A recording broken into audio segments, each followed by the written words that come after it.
Horas, selamat pagi bagi kita semua. Kami dari Pargodungan, Pangula Nagok Tiki dengan pegawai mengucapkan salam sehat bagi jemaat dimanapun berada sekarang. Untuk itu, yang menjadi sapaan firman Tuhan bagi kita, yaitu yang tertulis di dalam Almanak HKBP Poda Bidudua ayat 1. Alianaha molo di jakkor roham akahataki jala di paratiateon honho akatonaki. Hai anakku, jika engkau menerima perkataanku dan menyimpan perintahku dalam hatimu. Saudara-saudara yang terkasih di dalam nama Yesus Kristus, nats ini adalah merupakan pengalaman Salomo yang begitu pentingnya untuk mendengarkan perkataan didikan orang tuanya. Salomo merasa bagaimana ayahnya yang bernama Daud untuk mendidik dia, untuk mengajari dia di jalan Tuhan. Daud mendidik dengan tekun supaya anaknya Salomo selalu taat beribadah, selalu untuk menjalankan hidupnya di jalan yang benar. Bahkan Daud saat hidupnya pun sudah tua, bahkan sudah mau mati, ada pesan kepada Salomo supaya tetap setia kepada Tuhan. Kalau dia setia, bahkan janji Tuhan akan digenapi. Kesetiaan Salomo membuat dia terkenal, bahkan memiliki hikmat. Tiada yang bisa menandingi Salomo di dalam menjalankan tugasnya yang begitu berat. Bahkan kasus yang diperhadapkan kepada dia, ada seorang ibu, satu rumah yang berkasus. Ada yang meninggal, tetapi yang dijalankan Salomo karena memiliki hikmat, membuat keputusan yang benar. Anak yang hidup bisa terselamatkan dan kembali kepada orang tuanya. Saudara-saudara, lalu apa yang menjadi pertanyaan bagi kita sebagai orang tua? Bagaimana kita sebagai orang tua untuk mengajari, untuk mendidik? Karena pendidikan itu adalah begitu penting kepada anak-anak. Saat ini kalau kita lihat begitu banyak pendidikan, tawaran-tawaran pendidikan kepada anak-anak, secara khusus anak SD. Terkadang orang tua yang sama-sama bekerja antara bapak dan ibu pasti memilih sekolah kepada anaknya yang bisa satu arah. Sekaligus berangkat dari rumah, duluan dihantarkan anaknya ke sekolah dan berangkat kerja. Dan sesudah pulang, lalu dijemput anaknya dari sekolah. Sampai di rumah, anak sudah capek dan lelah, dan orang tua pun begitu.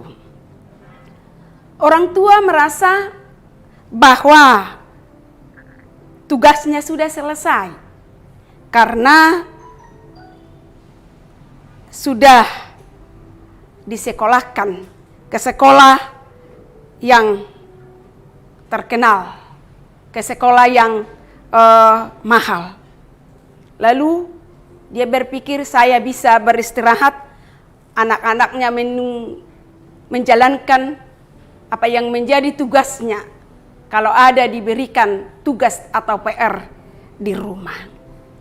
Pada saat anaknya bertingkah tidak sesuai apa yang diharapkan orang tua, tidak sesuai apa yang diharapkan orang tua, terkadang orang tua menyalahkan sekolahnya.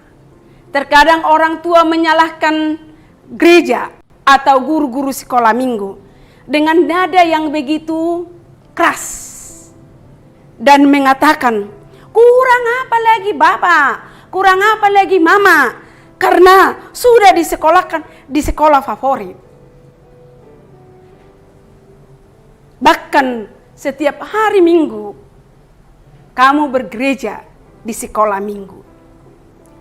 Yang mau saya katakan, jangan karena sekolah yang berkelas, jadi itu yang menggantikan peranan orang tua mendidik anak-anaknya. Tetapi sadar atau tidak sadar, sering kita orang tua seperti itu.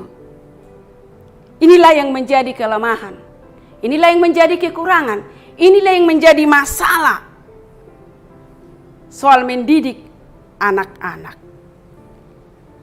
Padahal orang tua kalau dipercayakan Tuhan mempunyai anak, berarti itu adalah hanya titipan. Dan di sana nanti ada tanggung jawab.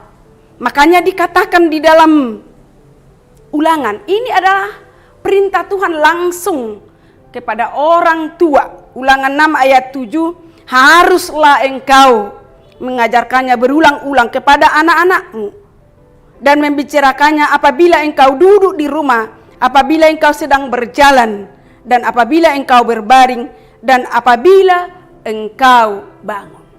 Dari situ kita lihat bahwa memang peranan yang paling dominan adalah orang tua. Tetapi ada juga menjadi tugas anak. Di Kolose 3 ayat 20, hai anak-anak, taatilah orang tuamu dalam segala hal, karena itulah yang indah di dalam Tuhan. Jadi yang bertanggung jawab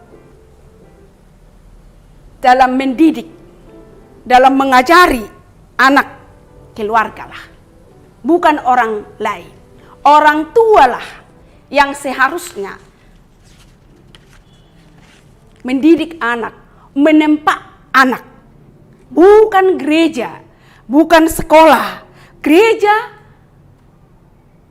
atau sekolah itu hanya adalah sarana untuk membantu orang tua. Hanya sebatas sarana untuk membantu orang tua. Jadi kalau kita bekali anak kita ajari anak kita tanamkan firman Tuhan sedini mungkin kepada anak-anak, pasti firman Tuhan itu tertancap di dalam hidupnya. Dan pasti dia akan memiliki orang yang berhikmat. Jadi hidup yang memiliki hikmat jauh lebih berbeda bagi orang yang tidak berhikmat. Hikmat itu adalah datangnya dari Tuhan. Jadi begitu pentingnya persekutuan dengan Tuhan supaya kita memiliki hikmat. Hikmatlah akan menuntun kita sehingga kita berjalan di jalan yang benar. Hikmatlah yang menguatkan kita sehingga kita tidak bisa tergoda oleh rayuan-rayuan.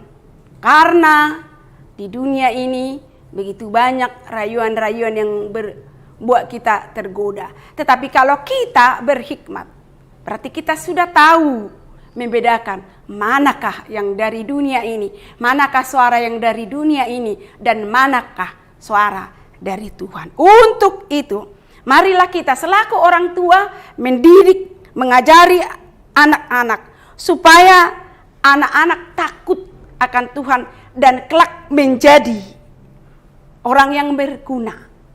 Kelak menjadi orang yang bisa menjadi contoh, menjadi garam, menjadi teladan, bahkan menjadi kebanggaan orang tua, kebanggaan keluarga, dan juga kebanggaan gereja dan masyarakat. Amin.